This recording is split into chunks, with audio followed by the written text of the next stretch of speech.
Pelo sinal da Santa Cruz, livrai-nos Deus nosso Senhor dos nossos inimigos. Em nome do Pai, do Filho e do Espírito Santo. Amém.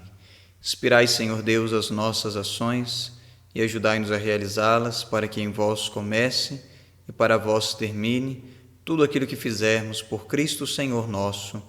Amém. Nossa Senhora de Fátima, rogai por nós. São José, rogai por nós. Menino Jesus, abençoai-nos. Em nome do Pai, do Filho e do Espírito Santo. Amém.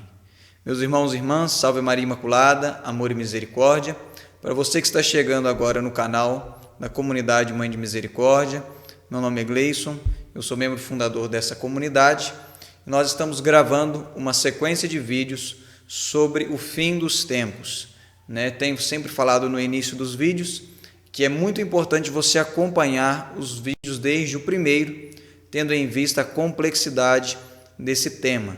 Então, estarei deixando aqui em cima algum card para que você acompanhe os vídeos desde o primeiro.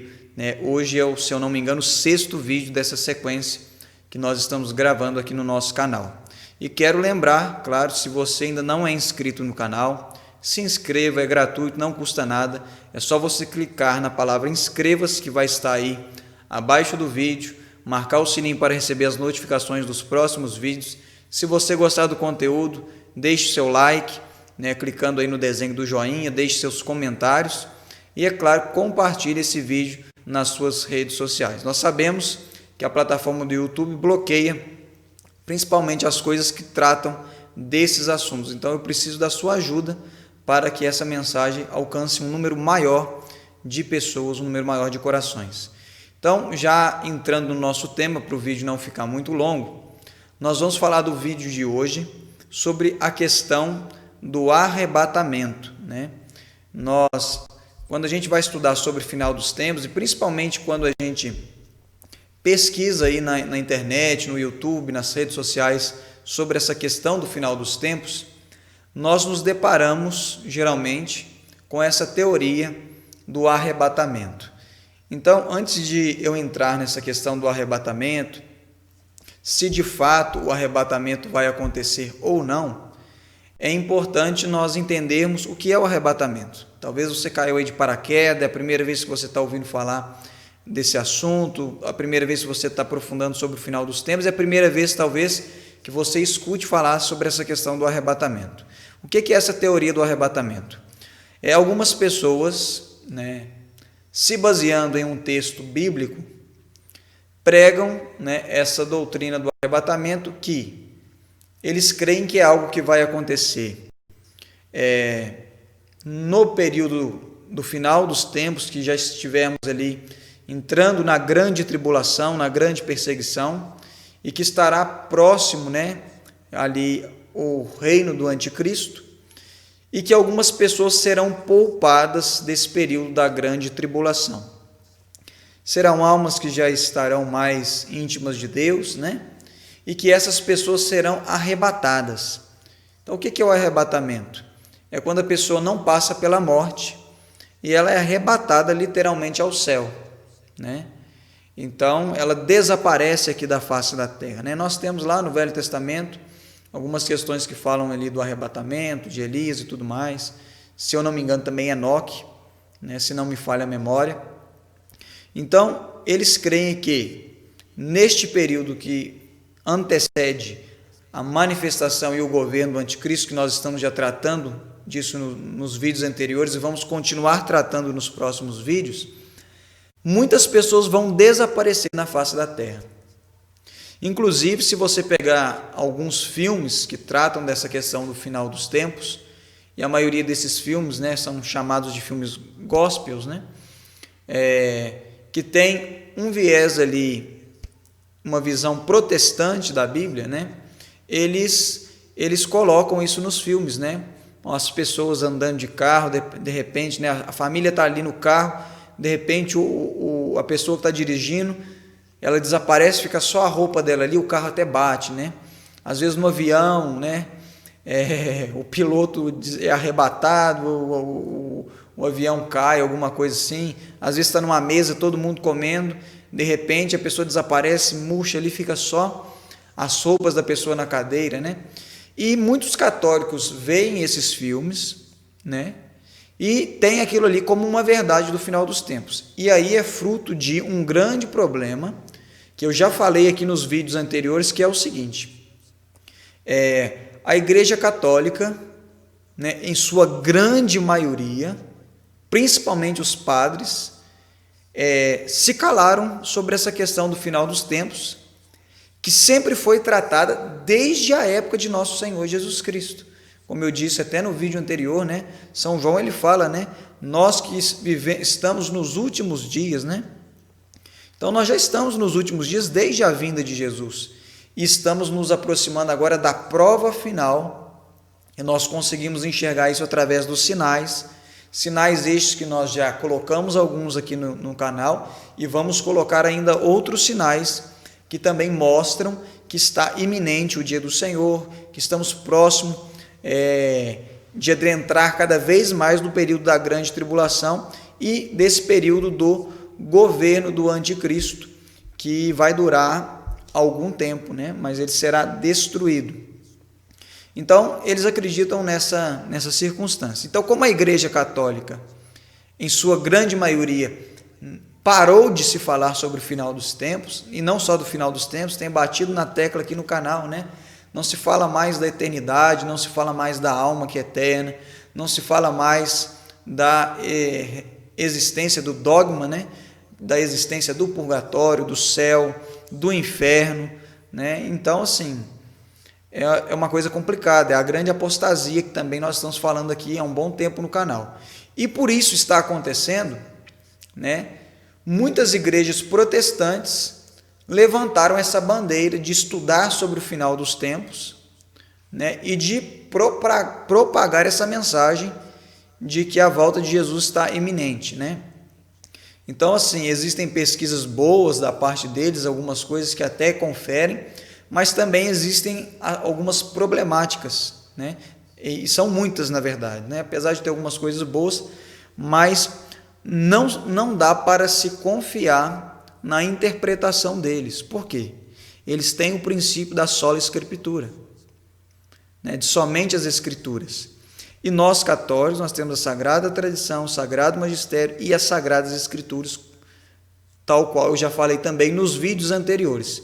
Então, nós católicos, nós precisamos ler a Bíblia à luz da igreja, à luz dos santos padres, né? Então, nós não interpretamos a Bíblia do jeito que nós achamos que é. E se a gente for pegar as igrejas protestantes, principalmente aqui no Brasil, que é uma bagunça, cada um interpreta de um jeito, cada um entende de um jeito, né? Então, não existe entre as igrejas protestantes uma verdade absoluta, e a verdade absoluta existe, é Jesus Cristo, que fundou a sua igreja, confiou a São Pedro: tu és Pedro, e sobre essa pedra edificarei a minha igreja, deu as chaves do reino dos céus ali, né? As chaves da igreja, né? Para São Pedro, e que vem até os dias de hoje, né? A igreja já passou por muitas tribulações, vai passar pela prova final, vai passar pela grande apostasia, já está aí o joio no meio do trigo, né? O mal misturado no meio dos bons dentro da igreja, mas a igreja sobreviverá, passará por um período muito turbulento, mas sobreviverá. Então, tem essa problemática da interpretação dos protestantes, né? E por isso eles estão aí fundando igrejas, cada um pensando de um jeito, né? Nós católicos não, a igreja ela é una, né? E o que é ensinado aqui deve ser ensinado em todo o canto do mundo aonde estiver a igreja católica, né? Pelo menos deve ser assim, né? Deveria ser assim. Então, antes de aprofundar, né, sobre essa visão protestante, que é uma visão muitíssimo complicada, de nós, como poderia dizer, espedaçarmos mais, né, extrairmos mais conteúdo sobre isso, eu gostaria de convidar você, deixa eu jogar aqui na tela, para abrir a palavra de Deus em Mateus, capítulo 24, versículo 40 ao 41. Então, nós vamos ler na Bíblia, esses dois versículos, ao qual os protestantes se servem desses 2 versículos, para dizer que acontecerá um arrebatamento, que muitas pessoas vão desaparecer, aqueles que ficar, terão que ser purificados aqui na grande tribulação para poder tentar se salvar. Então vamos ver o que fala esses versículos, 2 mulheres estarão moendo no mesmo moinho. Uma será tomada e a outra será deixada. Aliás, eu pulei o versículo 40, 2 homens estarão no campo. Um será tomado, o outro será deixado. 2 mulheres estarão moendo no mesmo moinho. Uma será tomada e a outra será deixada. Então, se nós pegarmos esses 2 versículos, poderíamos sim dizer que aqui há um embasamento para a existência do arrebatamento. Porém, aí é que está o problema. E é um hábito dos protestantes e um hábito malicioso de pegar versículos isolados da Bíblia e aplicar ali uma interpretação sobre eles. Isso acaba se tornando uma manipulação e uma adulteração do significado do texto, daquilo que está contido nas Sagradas Escrituras. Então, é aquele famoso ditado: um texto fora do contexto, ele se torna um pretexto. Ele se torna um pretexto. Então, vamos ler agora, todo esse trecho aí do capítulo 24. Vamos aí pegar aí, deixa eu até alterar aqui para vocês verem onde começa. Deixa eu jogar na tela aqui. Mateus 24, vamos começar a ler lá do versículo 29 até o versículo 44. Então, agora nós vamos fazer a interpretação do texto, desses 2 versículos, tendo em vista agora todo o texto das Sagradas Escrituras. E é importante nós lembrarmos, eu não vou ler o capítulo 24 todo aqui hoje, porque nós já começamos a tratar de Mateus 24, estamos indo por parte, porque esse capítulo de Mateus 24, ele é um capítulo que está totalmente voltado para os sinais dos tempos, então nós vamos falar muito sobre ele ainda aqui no canal, e para a vinda inesperada de Jesus. Então, eu não vou tratar ele todo, porque não tem necessidade, vou pegar do 29, estou indo até bem mais atrás, para a gente poder ver do que se está falando aqui. Olha, do 29 para trás, está falando dos sinais dos tempos e da grande tribulação, que vai acontecer no período do anticristo e tudo mais. E aí o versículo 29 diz assim: logo após esses dias de tribulação, o sol escurecerá, a lua não terá claridade, cairão do céu as estrelas e as potências do céu serão abaladas. Então aqui agora, preste atenção, a palavra de Deus está falando de um período depois da grande tribulação. Teve os sinais, teve a vinda do anticristo, que é a grande tribulação, agora está falando depois da vinda do anticristo. Só aqui já mata aquilo que a gente vai ler lá na frente, porque já não casa com algo que vai acontecer antes, que as pessoas vão ser privadas na grande tribulação. Mas vamos continuar. Logo após esses dias de tribulação, o sol escurecerá, a lua não terá claridade, cairão do céu as estrelas e as potências do céu serão abaladas. Então aparecerá no céu o sinal do Filho do Homem. Todas as tribos da terra baterão no peito e verão o Filho do Homem vir sobre as nuvens do céu, cercado de glória e de majestade. Então, olha, depois da tribulação, ou seja, depois da manifestação do anticristo, a vinda de Jesus, então nós estamos falando agora da vinda de Jesus. Ele enviará seus anjos com estridentes trombetas e juntarão seus escolhidos dos 4 ventos de uma extremidade do céu à outra. Aqui agora ele vai reunir os escolhidos. Compreendei isso pela comparação da figueira. Quando seus ramos estão tenros e crescem as folhas, pressentis que o verão está próximo. Do mesmo modo, quando vides tudo isso que foi lido antes do versículo 29, são os sinais, Sabei que o Filho do Homem está próximo à porta. Em verdade vos declaro, não passará esta geração antes que tudo isso aconteça. O céu e a terra passarão, mas as minhas palavras não passarão. Quanto àquele dia, aquela hora, ninguém o sabe, nem mesmo os anjos do céu, mas somente o Pai. Nós já explicamos esse texto nos vídeos anteriores. Assim como foi nos tempos de Noé, assim acontecerá na vinda do Filho do Homem. Então, olha, o texto todo está falando agora de um período pós os sinais e a grande tribulação, e está falando agora da volta de Jesus. Nos dias que precediam o dilúvio, comiam, bebiam, casavam-se e davam-se em casamento, até um dia em que Noé entrou na arca. Ou seja, ninguém esperava o dilúvio.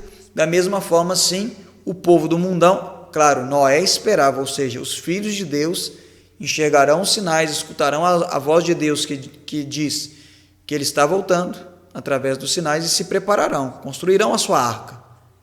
Agora, o povo do mundão ninguém esperava, o povo comia, bebia, dava-se em casamento. De repente veio o dilúvio e acabou com tudo, né? Então, olha para você ver, está falando da volta de Jesus que vai pegar esse pessoal do mundão de surpresa. E aí continua, versículo 39. E os homens de nada sabiam até o momento em que veio o dilúvio e os levou a todos. Assim será também na volta do Filho do Homem. Gente, mais uma vez, frisando, na volta do Filho do Homem. Olha, eu vou ler o versículo 39 e logo em sequência vem os dois versículos que nós já havíamos citado, que os protestantes usam esse versículo para embasar aí essa teoria aí do arrebatamento. Agora eu vou ler o 39 e os dois versículos que eles usam juntos. E os homens de nada sabiam até o momento em que veio o dilúvio e os levou a todos. Assim será também na volta do Filho do Homem. Como que será? Versículo 40.